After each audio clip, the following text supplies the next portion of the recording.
Alright, so we are back for another video, and today we have different Audioquest products in our midst. And I'm really excited about this because for some time I wanted to cover more Audioquest stuff, especially the USB tags. So today we have the Jitterbug, which is a noise filter, the Reds, and also the Cobalt as well, which is a DAC preamp and also headphone amplifier. And these are the more popular maybe USB tags in the audio space. So we're gonna try to figure out what's the difference between these two, and what's the usage of this, and how does this affect the sound in my IEMs anyway. So this is more of an IEM focused maybe review. So we're gonna try to figure that out here in this video. Of course, big thanks to Toyama Incorporated for sending this over. Links down below if you want to get one. Let's start out with the Jitterbug. Less digital noise, better sound. Reduces problematic internally generated noise. Full metal jacket against external noise here. And yeah, you are getting that Jitterbug right away. And yeah, first impressions, built really nicely here, built of mostly metal but a pretty minimalist design here, FMJ and Audioquest as well. And it's also quite big as well, so for some bigger players you might want to consider if your USB can support maybe 2 slots vertically. So that's something that you need to consider here. So let's put this aside. We're also going to the Reds. Dragonfly Red.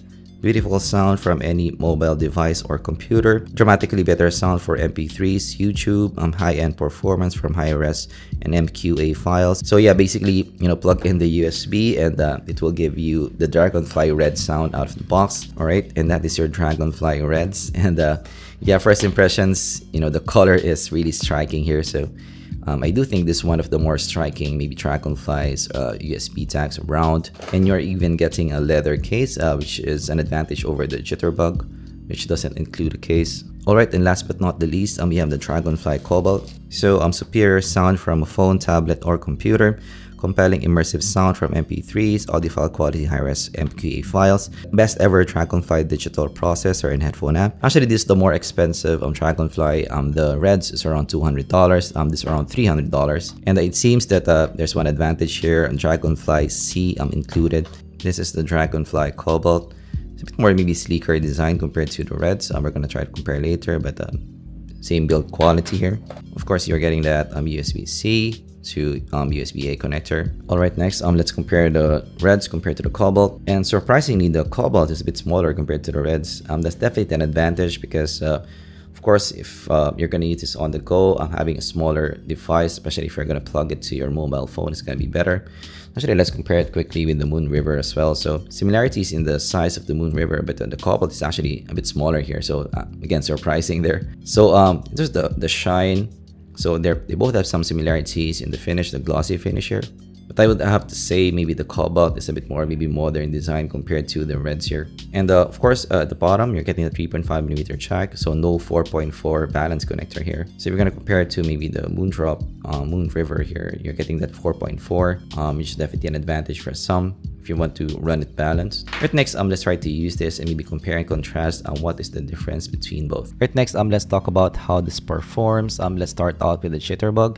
So first, this is actually not that easy to catch. So for those who's maybe less experienced in audio, and actually maybe for some maybe setups as well, you won't be able to notice that much of a difference. So it will depend on your setup. But for my setup, it actually indeed made the presentation a touch more clean. And also the background as well, it's a bit more black in the presentation. So the contrast of the volume, the music instruments compared to the silent part of the music is a bit more maybe accentuated in the mix. So especially noticeable in some tracks with the blacker backgrounds, like for example Down with the Sickness by Disturbed. So the guitars there breaks and it leaves a silent part of the music. But for other tracks that doesn't have a silent maybe part of the track, it's not that easy to spot. So it will be up to you if this is a big deal for you or not. But actually for me personally, I would love to get my own copy of the Jitterbug. So let's try to go to the USB tags. So the rest is actually quite clean in the overall presentation. For me, it's quite lively, engaging of a presentation. And actually tried the Kato for this comparison, and it brings out a bit more maybe sizzle in the Kato. The top end is a bit more maybe accentuated, and it's more articulate in the sound as well.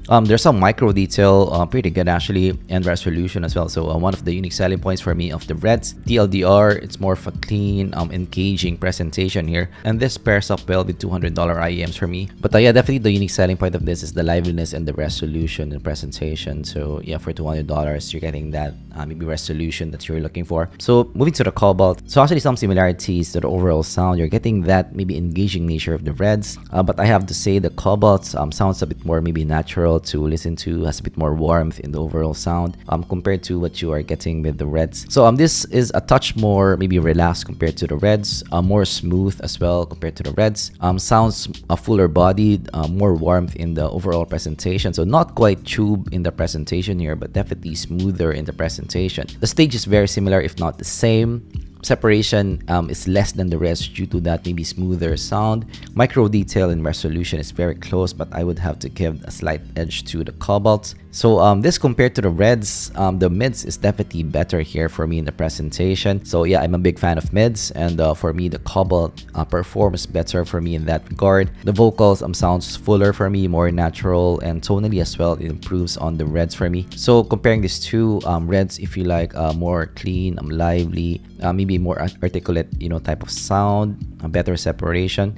Cobalts, if you like, more smooth, warm, fuller bodied presentation, maybe more natural as well in the presentation here. So they're quite different in that regard. They still have that maybe Audioquest maybe DNA, but yeah, quite different in the presentation here. Alright, so with that, we have some IEM comparisons, and we're gonna try it out with the different drivers. So first, with the Moondrop Kato. So for the Kato, actually the Cobalt takes my pick on this. So more warm presentation brings out the vocal a bit more in the Kato. The Red sounds a bit maybe too thin in the vocal part, using it with the Kato, because yeah, the Kato is already maybe in the cleaner side of presentation for dynamic drivers, and adding that a bit more warmth in the Cobalt makes the sound a bit more maybe natural for me to listen to.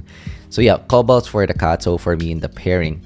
I'm going to the Moondrop Aria. So with the Aria, actually the Reds take my pick here. So it cleans up the Aria a bit, improves the separation a bit as well, and makes it a bit more maybe engaging to listen to. So the Aria is in the smoother side of things. So the Reds makes it a bit more engaging to listen to, improves the separation a bit as well, which is very nice. So yeah, for the Aria, the Reds takes my pick in the pairing. So using it with the Lesure S12, which is a planar IEM. So with the S12, I prefer the Cobalt here. So it gives a bit more warmth to the tight and clean S12.